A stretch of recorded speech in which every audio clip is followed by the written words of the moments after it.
akkamiin nuuf rooba nutuu walin roobne, akkamiin nu rahmata nu walin rahmanne, akkamiin nuuf tola nutuu waliin tolle, nuuf toluuf hin taa'u waliif tollu malee.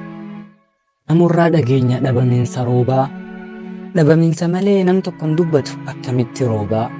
Haram lafa guutee roobni eeysa jiraa, cubbuun lafa guutee roobni eeysa jiraa. Abbaan aangoo qabu dhiiga dhangalaasa, haqaan hin hojjetu loogii diddirirsa, haqaan hin hojjetu cubbuu diddirirsa.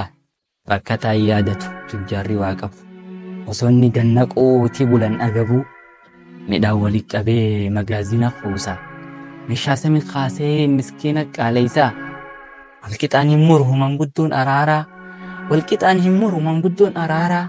Yaaboo akka kanaan roobni eessa jiraa? Osoo wal sossobuu dubraa dargaggeessi, dubraa dhiiraan ja'a xiqqochi nasiisi, kani gurbaan ja'uun kanaan irraa dhiisi.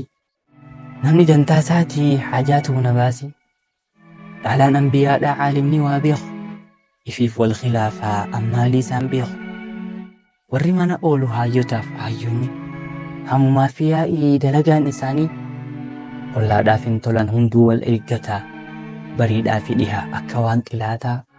Duuba akka kanaan rooba akkamitti eeyna, duuba akka kanaan rooba akkami eeyna, balaan tana caaltu dhuftus wahii beeyna.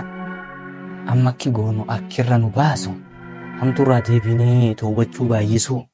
Akka badii teenyaa ati silaan laaltu, irra nu dabartee tola akka nuu buuftu, irra nu dabartee tola akka nuu buuftu.